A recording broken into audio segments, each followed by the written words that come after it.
Good morning, everyone. It is so good to be here with you today. And welcome to the Center for Spiritual Living Charlotte. My name is Jerry, and I have the honor of being your host today. If this is your first time, we are delighted that you have chosen to join us today. With modern technology, we are extremely grateful for this opportunity to touch so many lives, especially through Zoom and Facebook. Please feel free to visit our website, cslcharlotte.org. Put in a prayer request, and subscribe. We add our recordings to our website each week. The Center for Spiritual Living Charlotte is a new thought community living an ancient wisdom philosophy based on the science of mind. This science of mind philosophy was developed in the early 20th century by writer and lecturer Ernest Holmes. Dr. Holmes was a man on a mission.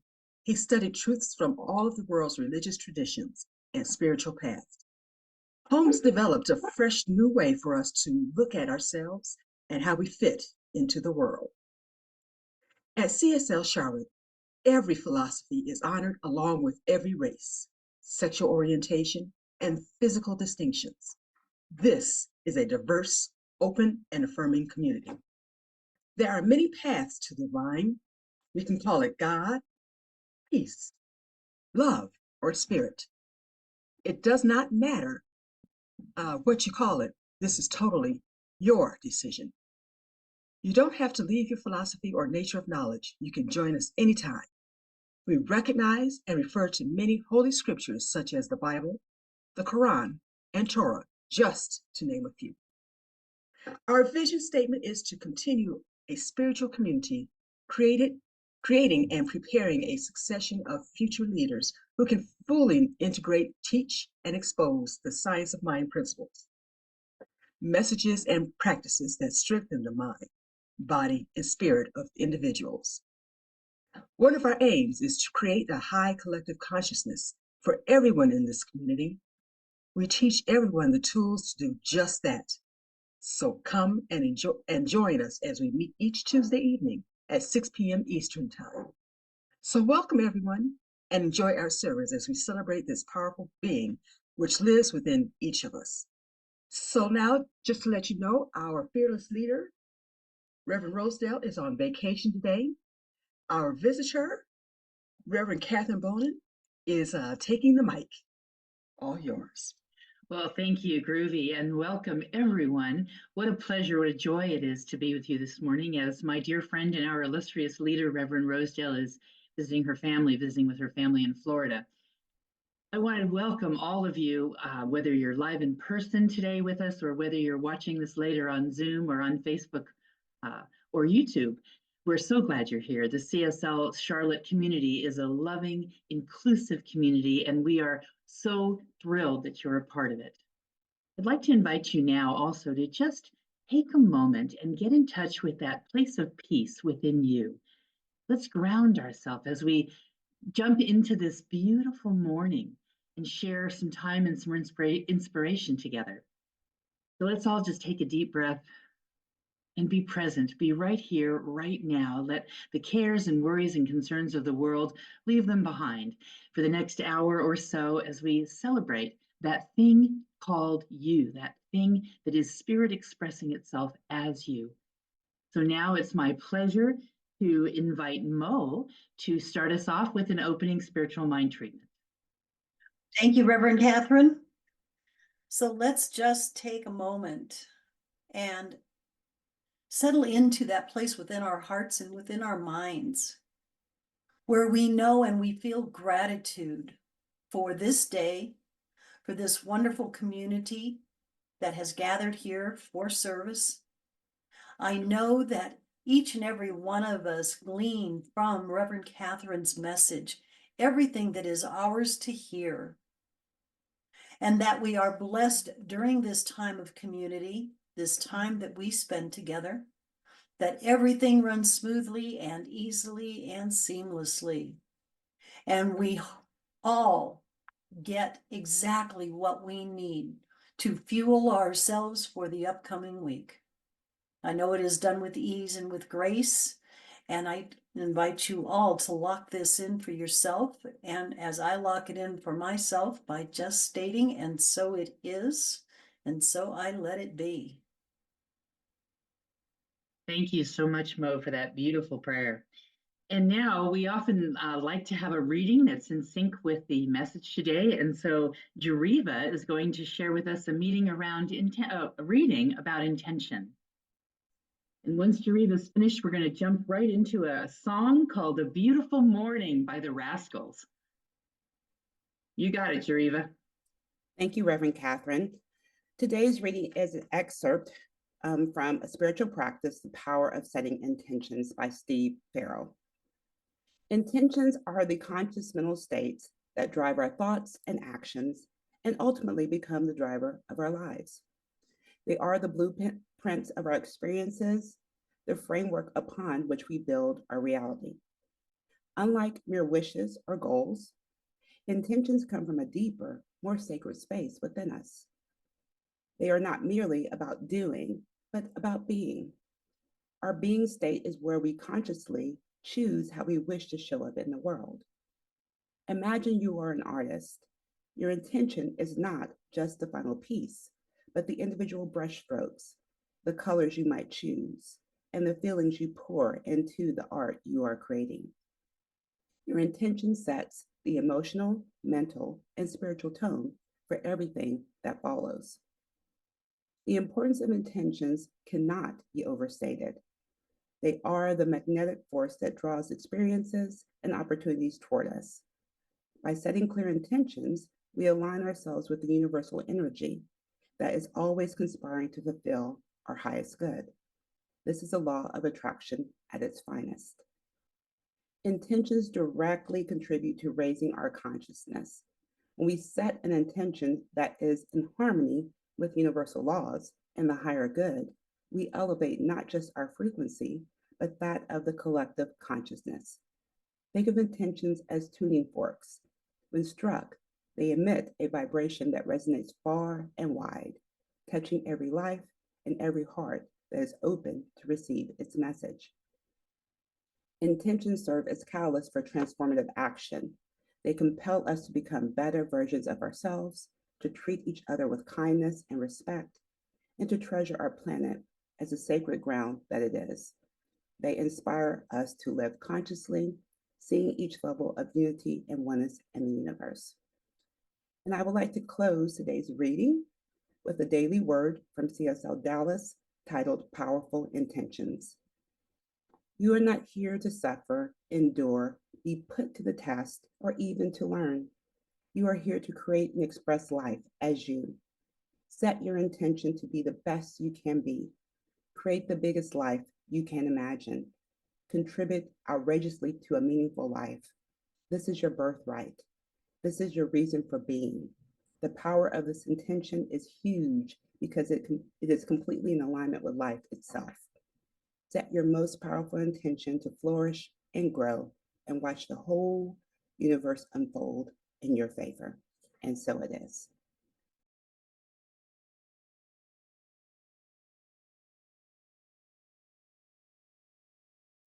Well, it is a beautiful morning, so let's keep it going, shall we?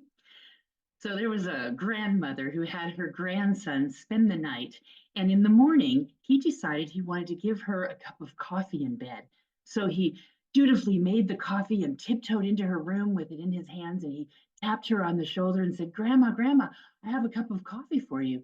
And she sat up and took the coffee and said, "Wow, did you make this yourself?" And he said, "I did," very proudly. And she took a sip, and it was the worst coffee that she ever had in her life, but she gulped it down because he had made it for her. When she got to the bottom of the cup, she saw three little green army guys in the bottom of the coffee cup. And she said to him, "Honey, why are there three little green army guys in the bottom of my cup?" And he said, "Well, Grandma, it's just like they say on TV. The best thing in waking up is soldiers in your cup." So I want to talk a little bit about how you wake up and how you start your day. You hit the snooze button and think, "Oh, it's another day." Boy, I sure hope not. And if you do, let's change that right now, shall we? You have a cup of coffee, You know, when I was in college, I had a roommate who used to wake up and jump up and down on her bed, saying really loud, "It's a great day. It's a great day." That's how I woke up for several years in my early 20s. So, what do you do in the morning? And what did you do this morning? When you were a child, did your mother teach you to make your bed? Did you? Or did you rebel? I bet a lot of us rebelled when we left home and went to college, at least for a little while. In her book, The Happiness Dare, Jennifer Dukes Lee says, making your bed is a really big deal. And I resonated with that because she said when she was young, her mother made her make her bed, and she just didn't see the sense of it because, after all, she was just going to mess it up again anyway. I remember actually thinking the same exact thing. And I don't remember exactly when I started making my bed on a regular basis, but during those years, I would make them when someone was coming over or time I bought a new bedroom set. That didn't last long. Somewhere a few years after college, and like I said, I'm not exactly sure when, I started making my bed. And every year since then, including this morning, I made my bed. Several years ago, U.S. Navy Admiral William McRaven did the commencement speech at the University of Texas. And he said that every morning in basic SEAL training, the instructors would show up in the barracks room, the very first thing, and inspect the recruits' beds. He told them that if you made your bed every day, you will have accomplished the first task of the day, and that should give you a small sense of pride and encouragement. And that way you can do another task, and then another, and another. And by the end of the day, you will have completed many tasks successfully. He says that making your bed reinforces the fact that little things in life make a difference. And if you can't do the little things right, how do you expect to do the big things? He also said, if you happen to have a bad day, at least you come home to a bed that's made. And I love that. And in her book, You Can Create an Exceptional Life, Louise Hay recommends starting your day off with gratitude. She said it was hard for her at first, but soon it became automatic. She says that the first thought of every day became gratitude for the new day and the good that lied ahead. And then she said she would get out of bed, turn around, and make her bed. And she would talk to it. She would say, "Good morning, bed. Thank you for being so comfortable. Thank you for giving me such a good night's sleep. I love you." And then she went on to say that through conscious effort, she made this a habit and did it every day for the last 56 years of her life. She calls this idea habit stacking. What that involves is attaching a new habit to something that you already do so that it can become you practice it, it can become part of your daily practice. And the Greek philosopher Aristotle says that we are what we repeatedly do. Excellence, then, is not an act, but a habit. Excellence is not an act, but a habit. So the things that we do can set us up for excellence. The simple act of making your bed might be the world's easiest success habit, not because it brings you good fortune or fame, but because it starts that chain reaction of productive habits for your day. You all remember the movie Mary Poppins? There's a scene where, unbeknownst to most of us, she actually quotes Aristotle. In that scene, she tells the children to clean their room, and begrudgingly they start. Then she snaps her fingers and the bed makes itself, and the toys fly all around the room, putting themselves away. The idea was that tasks looked at through a different lens could be a game. They could be fun. And the quote that she uses from Aristotle is, well done, or well begun is half done. Well begun is half done. In cooking school, every chef learns this idea of mise en place, which is a French word that means putting things in place. And the idea behind that is a chef's kitchen or workspace, his condition or state of readiness is an extension of his own nervous system. He says, Chef Anthony Bourdain says that the universe is in order when your station is set. And the single most important ingredient in any dish is being prepared. So if we start every morning prepared, We can literally create the day we want to experience. Like a master chef, we can set ourselves up to succeed. When I was small, my mother used to make cookie dough and roll it in wax paper. And then she would put those wax paper rolls in the refrigerator or in the freezer. And every morning she got up at 4 o'clock to see my father off to work at 5. And then she would bake a couple dozen cookies. And we each had an alarm clock in our bedroom, and we were not allowed to come out of our room until the alarm went off at 6:30. We always woke up to the smell of fresh cookies in our lunch. We also always knew that we'd always woke up to the smell of fresh cookies, and we also knew we'd have fresh cookies in our lunch. One day when I was about 7, I came downstairs kind of sneakily because I knew I wasn't supposed to be down yet. And I saw my mom sitting at the kitchen table drinking coffee, dunking those warm cookies in her coffee.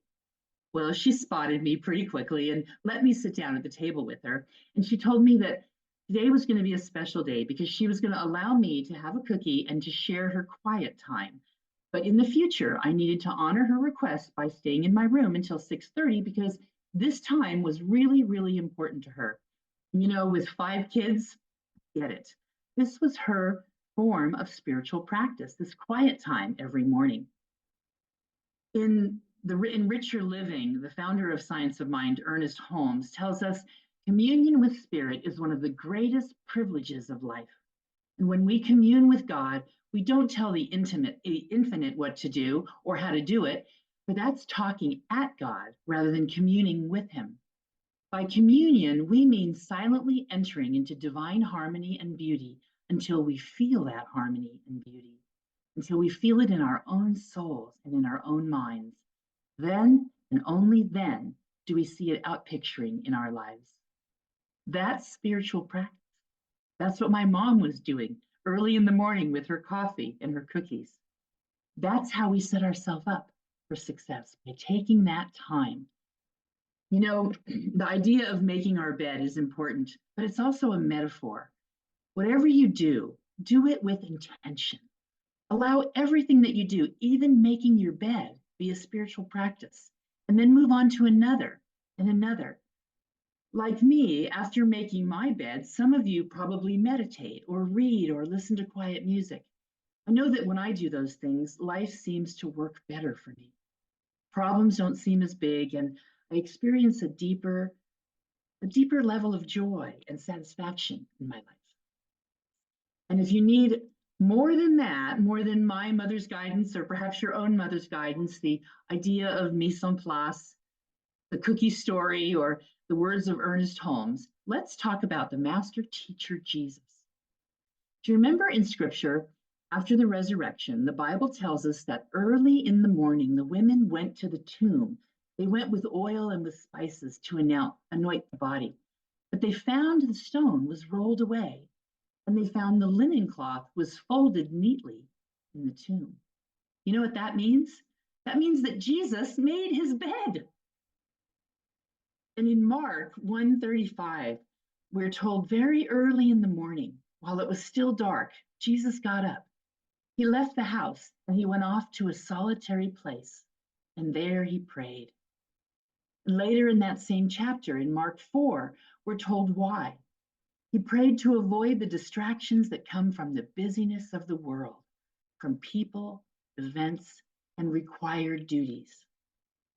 And then in John 15, verse 5-7, we're told, seek the kingdom of God first.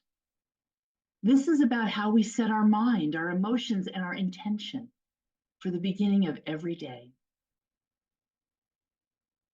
Jesus prayed to commune with the Father. He prayed to get personal guidance, and he also prayed for others. This was his spiritual practice every morning. And once he established that connection, he prayed for specific people and for situations. And he prayed that the people he encountered, and all people for that matter, would be filled with spiritual wisdom and with understanding. He affirmed that God gave man eyes to see the good that is already here. And he praised and acknowledged the attributes of God, like wisdom and love and peace and wholeness and joy. That sounds an awful lot like spiritual mind treatment to me. By setting an intention to make your bed and then creating time for communion with Spirit, you are setting yourself up for success. What could be better than that? Now, goals and priorities are really important, but there's something that's much more important than that. It's the process that gets you there. If you're going to do something, no matter what it is, do it to your best ability. The Talmud, the book of Jewish law, tells us that the way a person does one thing is the way they do everything. The way a person does one thing is the way they do everything. Think about that a little bit. We all cut corners. Heck, I just bought a book called Semi-Homemade Chicken Dinners. It's great recipes. I think there's 100 in it. And they all start with store-bought rotisserie chicken. And when I held the book in my hand before I bought it, I thought to myself, is this cheating?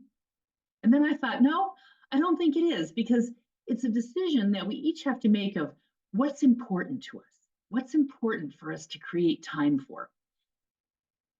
And are we neglecting the important stuff in lieu of other things? See, I learned a long time ago that trying to make everything perfect burns us out really fast.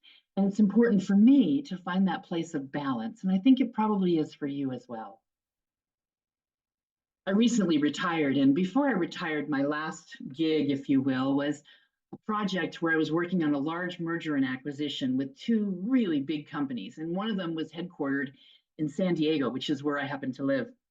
And so I was going there every single day and working very long hours. And it's this huge campus with 20 or 21 buildings and a lot of green space. And you always would see people sitting at picnic tables, having a meeting or reading or having lunch, perhaps, even people playing Frisbee. And one day when I left about 6 o'clock, I saw a guy who was walking or trying to walk across what's called a slack line, which is a 4-inch vinyl line that was tied to two trees. It was a foot off the ground. And I stood there and watched him for a while, and he saw me watching him. I saw him take a couple steps and he fell down and he got right back up and started again. And as I watched him, I thought, this must be how you learn to walk a tightrope. You start about a foot off the ground with something pretty wide and then raise it up and raise it up. And because he saw me looking, he asked me if I wanted to try. And I said, oh, I don't think so. And then I thought, I have nothing to lose. It's only a foot off the ground. So I said, tell me about this thing. And he told me it was called a slack line, and it was actually a competitive sport, and that people competed in this. And a friend of his had just won a competition where they, believe it or not, walked a slack line 200 feet above a valley in Yosemite. Now that to me is scary. And when he told me that, I thought, heck, I can do the 1 foot off the ground line. So I stepped 1 foot on the slack line, held the tree, and he held my other hand. And he said, now, don't worry about falling. It's okay. What's the worst thing that could happen? So I looked down at my feet and I took a couple steps and I fell right off. And he said, get right back up there. And so I did. I got back up there. He helped me up. I took another couple steps and I fell right back off. And he said, where are you looking? And I realized I was looking down. And he said, what's your intention? And I said, it's to get to that tree over there. He said, then don't look down. Look at the tree. And he said, and what are you doing? And I said, okay, I get this. I'm having fun. I'm walking this slack line. In fact, this reminds me of when I was in high school and I used to walk the balance beam and I would skip and jump and even do cartwheels on it. It's so much fun. And he said, very good. And who are you being? And I said, I'm being my best self. He said, now put 1 foot in front of the other, look ahead and take a step. And I took a step and then another and another, and then I fell down. And he said, don't worry about falling. That's part of the process. Think about it. What's the worst thing that could happen? What have you got to lose? And in that moment, my eyes welled up with tears. And I thought, what is the worst thing that could happen? I suppose I could break something. What have I got to lose? And the tears started streaming down my face. There was something deeper there. My throat got really tight and I had to take a couple deep breaths. And I said, if I fall off, I'll have to go back to the beginning. and I'll have to start all over again. My greatest fear was that I would fall and that I would fail. And that would mean I'd have to start all over again. And you know what? That had nothing to do with the slack line. Because in that moment, I understood. Somewhere along the line, I had decided that success meant that you can go the whole way without ever falling down, without ever making a mistake or starting over again. In that moment, it became clear to me the end isn't the goal. Reaching the furthest point doesn't really matter. And I whispered to myself, it's how I do it. It's the way I enjoy it, play and interact and embrace the relationship I have with whatever it is I'm doing. That's what matters. The slack line just represents life. It just represents my life. Because this, like everything else, is about the journey. It's not about the destination. And I realized that by focusing on getting there, I wasn't enjoying the ride. I wasn't being present, enjoying the present of the present moment. So I took a deep breath and I heard the words, the way we do one thing is the way we do everything. So I smiled and I walked back over to the end of that slack line, put one hand against the tree and put my hand out for the guy to help me. And I stepped back up again. But this time it felt different. I looked at the tree at the other end and you know what? I didn't care that much if I made it to the end. I was going to walk a foot above the ground and I was going to have fun. And I saw it as a dance. And I was in it for the dance. Falling off didn't matter. It was part of the experience. And just like that, I walked halfway across and then I fell off and we both laughed. I got up again right there in the middle of the line and I walked all the way to the end and I hugged that tree and I got the lesson. And I thanked my new friend and we both hugged. And every other time I left that business, I looked for him and I never saw him again. But I still remember that day. And I thank him every day for that blessing and a lesson. So my question to you is, do you rush through things? Do you rush through meals or parenting or work? Do you rush through conversations sometimes or maybe a workout? Are you preoccupied with the destination instead of the journey? Pay attention, because the way you do one thing is the way you do everything. How are you living your life? Because every moment is a microcosm of our life as a whole. So the simple things you do can give you insight into your emotions or your life challenges. Simple things like the way you get out of bed, the way you wash dishes, even the way you breathe. You see, we see through filters, and those filters color our world. If you think about it, they're essential to our health. They're as important as vitamins or minerals. They're as important as the sun. Because the world is packed full of things that we can see, things that we can hear or taste or touch and feel. So we have to be selective about what we notice, what it is we pay attention to. Because if we didn't, we'd go crazy. We'd experience sensory overload. A friend of mine has an autistic son, and she tells me that this is very much what her son experiences, sensory overload. In her book, My Stroke of Insight, Jill Bolt Taylor, who is a neuroscientist who documented a stroke that she had in the New York Times, in this New York Times bestseller, she talks about this. And here's what she says. She says, each of our sensory systems is made up of a complex cascade of neurons that process incoming neural code from the level of the receptor to specific areas in our brain. Every group of neurons along the cascade alters or enhances the code and then passes it on to the next set of cells in the system, which further define and refine the message.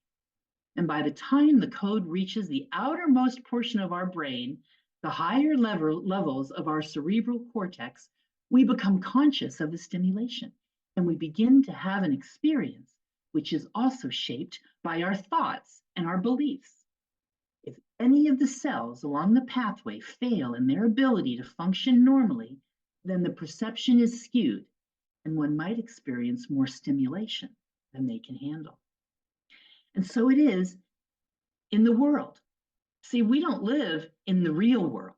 The real world is something that we experience through filters, through our thoughts, through our experiences, through our beliefs. It certainly is our real world, but it's not the same as the world the person next to us or across the street might experience. What we experience is a world that's manufactured by our subconscious to support our conscious life. Again, our beliefs, our thoughts, our emotions. If we pay attention to the way we do things, like how we start our day or how we wash dishes, for example, we might see that we have a desire and a tendency to rush things and do them too quickly, to just get things done and not enjoy the experience.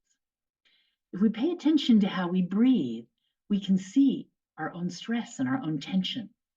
When we find the moments that we breathe freely, we find our bliss. And when we find the moments where we're holding our breath, well, that's where we find our fears and our frustrations and our disappointments. How you handle and manage any situation or challenge or experience is probably how you handle all of them. How do you perform at work? What are your friendships like? How do you approach challenges? If you're late in deadlines at work and you don't pay close attention to detail, then chances are that these characteristics also are seen in your personal life and maybe in your relationships. If you often find yourself having conflict with friends and family members, you'll probably find that there's conflict in other areas of your life. And that's because we don't live a whole bunch of mini lives. We live one life. We aren't split. We are one whole being. And so we can't drop the ball in one area of our life and expect other areas to function smoothly.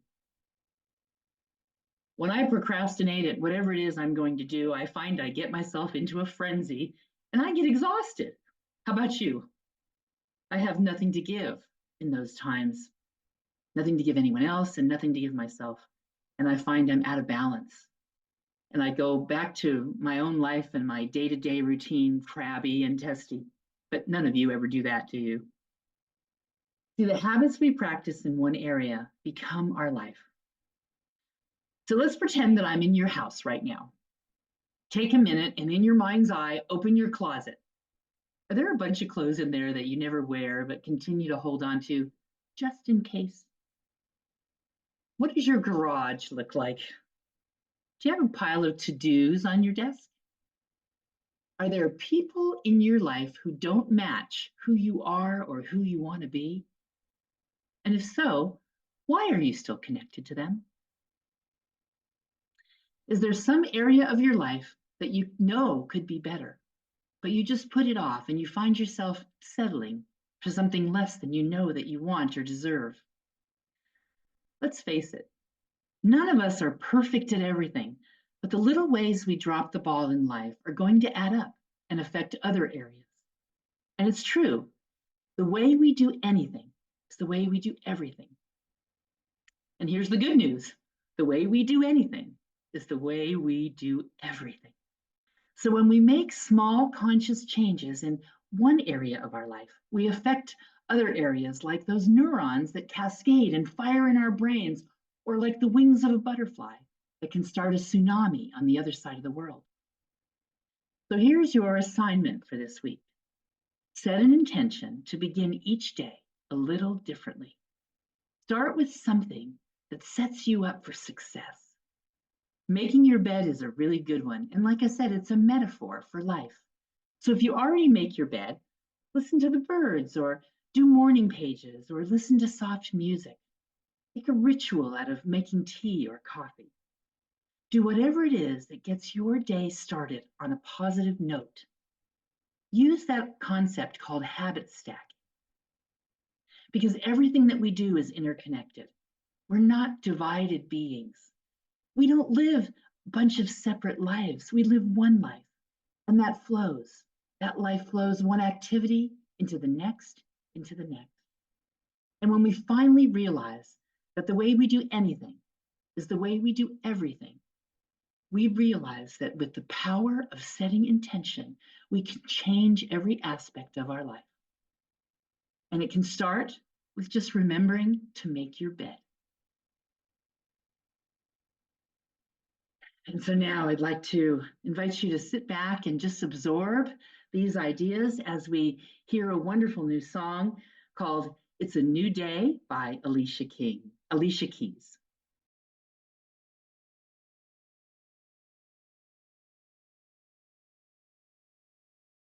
Hey, it's a new day. Let's start every day from this one forward with connecting to that feeling inside that Alicia Keys talked about.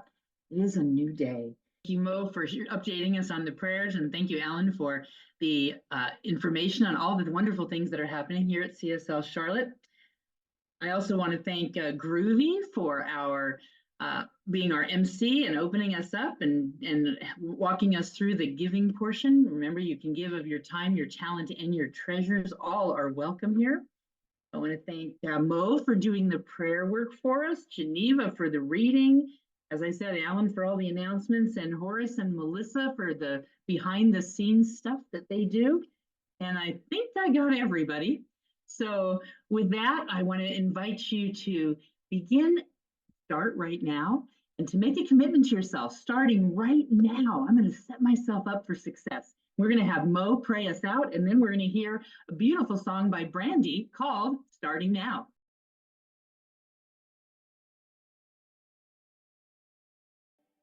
Starting now. And so Mo, will you send us off into this day with a spiritual mind treatment? Sure. So first off, I want to thank you, Reverend Catherine, for that wonderful message. For me, what it has done is given me a place to hit the restart button for the week. So thank you for that. I want to acknowledge each and every one of you here that have come into this platform and allowed us to be part of this CSL Charlotte community. I know that as we go into our week, that we find the things that fill our lives with joy. We touch the lives of those around us with our heart, with our good intentions. We be of service where we can be, and we do so lovingly and kindly. So as I know that each and every one of us are blessed on our amazing journeys, we take with us this week these words of wisdom, the community of love that is here within this amazing group of people that supports us each and every day. And so with a lightness in my heart and with a clarity of being all that I can be and coming and doing so from that place of heart, I release this into the law, knowing that it is done for each and every one of us. I call this time that we have spent together blessed, and it filters out to every life that we touch this week. And it is all done with ease and grace. And let's lock this in for ourselves and each other by just adding, and so it is. So it is. Thank you so much, Mo, our emeritus prayer practitioner. And now we have an opportunity to just celebrate this day, celebrate this service, celebrate this moment, and setting ourselves up to celebrate more and more success throughout this day, this week, this month, this year.